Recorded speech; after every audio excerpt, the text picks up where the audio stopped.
हं. नमस्कार मैत्रिणींनो, स्वागत आहे तुमचे आपली अंगणवाडी चॅनलवर. आपल्या संस्कृतीमध्ये प्रत्येक सणावाराचे एक विशिष्ट महत्त्व आहे आणि प्रत्येक सणवार आपल्याला एक काहीतरी संदेश देऊन जात असतो. तर आपण आता हे नवरात्र कालपासून चालू झाले आहे आणि आपण छान छान नवरंगाच्या साड्या घालतो.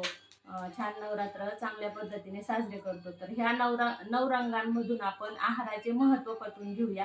त्यासाठी मी तुम्हाला रोज एक पदार्थ पदार्थ आणि त्याचे महत्त्व समजून सांगणार आहे. तर आजचा पहिला रंग म्हणजे पिवळा आणि पिवळ्या रंगाचा सगळ्यात साधा आणि सोपा पदार्थ मी बनवलेला आहे, तो म्हणजे मूग डाळीची खिचडी.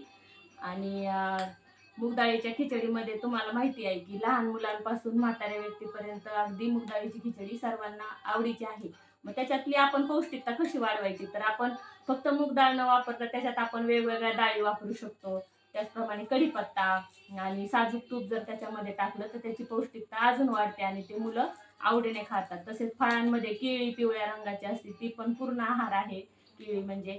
त्याचप्रमाणे लिंबू, जर आपण लिंबू रोजच्या आहारात वापर केला लिंबाचा, तर आपले व्हिटॅमिन सीची आपल्याला कधीच कमतरता भासत नाही. अशा पद्धतीने मी आज तुम्हाला पिवळ्या रंगाचे महत्त्व पटवून दिले आहे. तरी उद्या आहे हिरवा रंग आणि हिरव्या रंगाचे महत्त्व पटवून देण्यासाठी मी उद्या पुन्हा एक व्हिडिओ बनवणार आहे. त्यासाठी सर्वांनी आपल्या चॅनलला सबस्क्राईब करा आणि त्याचप्रमाणे व्हिडिओ शेअर देखील करा. तोपर्यंत नमस्कार.